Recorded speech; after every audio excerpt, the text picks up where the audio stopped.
Welcome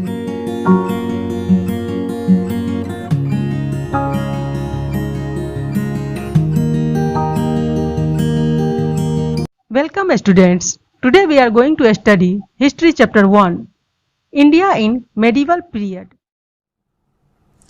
8th century AD से शुरू होने वाली अवधि और 18th सेंचुरी एडी में समाप्त होने तक की अवधि को मध्य युग यानी मिडिल एज कहा जाता है।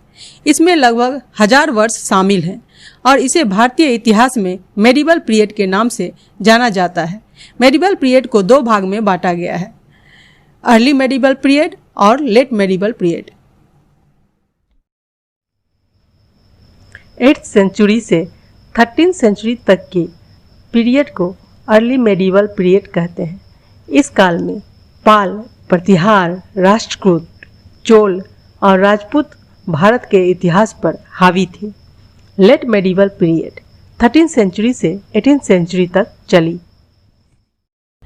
इसने तुर्कों, अफगानों, मुगलों और कई क्षेत्रीय राज्यों के शासन को कवर किया जो इस अवधि के दौरान उत्पन्न हुए। ब्रॉड हिस्टोरिकल ट्रेंड्स यानी व्यापक ऐतिहासिक रुझान।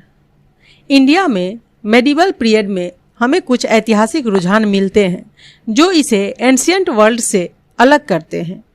पॉइंट 1, इस अवधि के बारे में प्राचीन काल की तुलना में पर्याप्त ऐतिहासिक सामग्री उपलब्ध है। पॉइंट 2, अधिकांश भाषाएं विशेष रूप से हिंदी और उर्दू जिसे हम आज बोलते हैं इस अवधि के दौरान डेवलप हुई। पॉइंट 3, इस पीरियड के दौरान सच्ची भारतीय संस्कृति हिंदू और मुस्लिम सांस्कृतिक लक्षणों के संलयन के साथ विकसित हुई। यह एक भारतीय संस्कृति थी जो रूप और आत्मा में पूर्ण रूप से भारतीय थी और आज भी एक साझी विरासत है। पॉइंट 4, मुस्लिम राजवंशों विशेष रूप से मुगलों ने देश को कई शताब्दियों तक अर्थात कई सेंचुरी तक स्थिरता प्रदान की। इससे व्यापार में वृद्धि हुई और शहरी केंद्रों की भी वृद्धि हुई यानी शहरी केंद्रों की स्थापना हुई। पॉइंट 5, भारत और बाकी दुनिया के बीच बहुत अधिक संपर्क था। यह काफी हद तक एक व्यापारिक संपर्क था। व्यापार से दुनिया के विभिन्न हिस्सों के लोगों की अधिक सहभागिता हुई। सोर्सेस, जैसा कि पहले ही उल्लेख किया गया है, हमारे पास कई ऐसे सोर्सेस हैं जो कि मेडिवल पीरियड की एक स्पष्ट तस्वीर प्रस्तुत करने में हमारी मदद करती है। उन्हें मोटे तौर पर दो पार्ट में डिवाइड किया गया है, आर्कियोलॉजिकल एंड लिटरेरी सोर्सेस यानी पुरातात्विक और साहित्यिक स्रोत। इन तस्वीरों में पुराने मॉन्यूमेंट और टेम्पल दिखाए गए हैं। आर्कियोलॉजिकल सोर्सेस यानी पुरातात्विक स्रोत। पुरातात्विक स्रोतों में स्मारक, मंदिर, शिलालेख, सिक्के, बर्तन, उपकरण, आभूषण, पेंटिंग्स, हथियार इत्यादि शामिल हैं। स्मारक, कलाकृतियाँ और पेंटिंग उस समय के सामाजिक और आर्थिक इतिहास को रोशन करते हैं। दक्षिण भारत के शासकों ने मंदिर निर्माण गतिविधियों को प्रोत्साहित किया था। मंदिर धार्मिक और सांस्कृतिक इतिहास का एक समृद्ध स्रोत है। पेंटिंग एक और मूल्यवान स्रोत है, विशेष रूप से मुगल काल के अध्ययन के लिए। मध्यकालीन भारत के इतिहास के अध्ययन के लिए सिक्के समान रूप से महत्वपूर्ण हैं। ये हमें राजनीतिक घटनाओं की महत्वपूर्ण जानकारी प्रदान करते हैं। दरिया परीक्षा नामक सिक्कों पर एक किताब जो कि अलाउद्दीन खिलजी के शासनकाल के दौरान लिखी गई थी, यह उनके शासनकाल के दौरान प्राप्त सिक्कों का विवरण सूचीबद्ध करता है। लिटरेरी सोर्सेस यानी साहित्यिक स्रोत। लिटरेरी सोर्सेस में शासकों और राजवंशों की जीवनियाँ और आत्मकथाओं के कालक्रम, विदेशी यात्रियों के यात्रा विवरण, दस्तावेज और अन्य साहित्यिक कार्य शामिल है।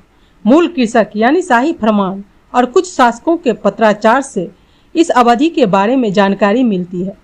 राजनीतिक कालक्रम स्रोत सामग्री की एक महत्वपूर्ण श्रेणी है।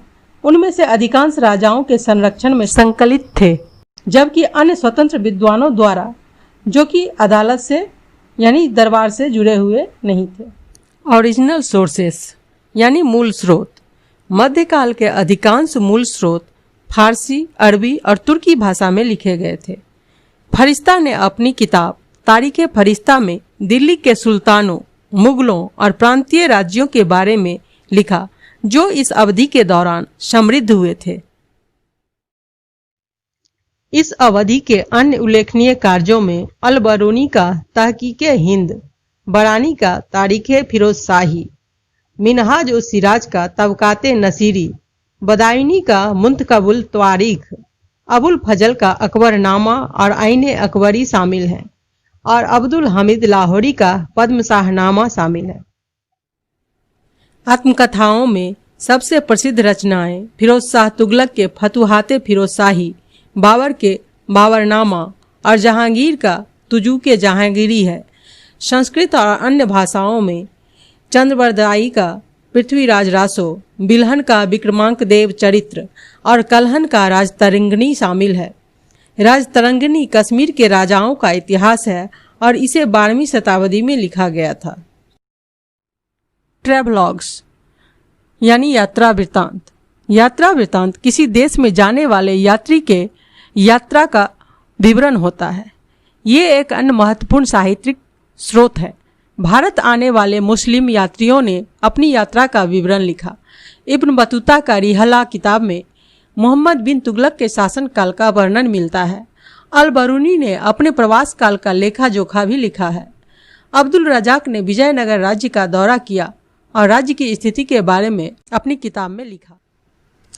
यूरोप के यात्री जिन्होंने अपनी यात्रा के समय भारत की स्थितियों का लेखा जोखा लिखा वे इस प्रकार हैं: Marco Polo from Venice in Italy, Nicolo Conti from Venice in Italy. Nicolo Conti ने विजयनगर साम्राज्य और बहमनी साम्राज्य के राजाओं के साथ युद्ध का लेखा जोखा लिखा। पॉइंट नंबर 3, निकितीन फ्रॉम रसिया। इन्होंने बहमनी साम्राज्य का वर्णन किया। डोमिंगो पेस फ्रॉम पुर्तगाल। इन्होंने विजयनगर के कृष्णदेव राय के शासन काल के दौरान वहां की शासन व्यवस्था का लेखा जोखा अपने विवरण में लिखा था। फादर मॉन्टसेरेट, उन्होंने सम्राट अकबर के दरबार का दौरा किया। उन्होंने अपने विवरण में अकबर के दरबारी जीवन और फतेहपुर सीकरी के निर्माण का वर्णन किया है। वह साम्राज्य के लोगों को सीमा शुल्क भी देते थे। राल्फ फिच फ्रॉम इंग्लैंड, वह अकबर के दरबार और बीजापुर के राज्य का दौरा किया था। फादर जेवियर, वह राजा जहांगीर के समय में इंडिया आए थे। उनके पत्र में हमें इस अवधि के दौरान भारत की स्थितियों के बारे में पता चलता है। Captain William Hawkins from England, ये जहांगीर के दरबार में आए थे और इन्होंने शाही अधिकारियों के पदानुक्रम, आय के स्रोत और इसे कैसे खर्च किया गया और साथ ही मुगल दरबार की भव्यता के बारे में इन्होंने विस्तार से अपने विवरण में लिखा। सर थॉमस रो, ये जहांगीर के दरबार में अंग्रेजी व्यापार की अनुमति मांगने जहांगीर से उनके दरबार आए थे। इन्होंने मुगल दरबार और यहाँ मनाए जाने वाले उत्सवों का विवरण अपनी यात्रा वृत्तांत में लिखा है। निकोलाओ मेनकुसी फ्रॉम वेनिस इन इटली, वह सम्राट औरंगजेब के शासन काल के बारे में अपनी यात्रा वृत्तांत में बड़े विस्तार से लिखा है। और यहाँ हमारा चैप्टर समाप्त होता है।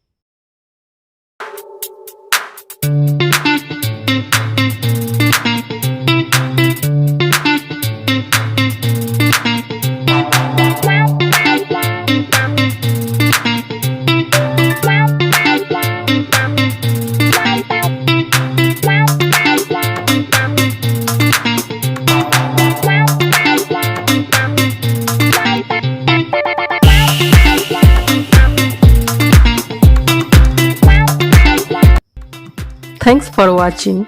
हमारे चैनल को सब्सक्राइब करें और बेल आइकन को प्रेस करें। साथ ही हमारे वीडियो को लाइक करना ना भूलें।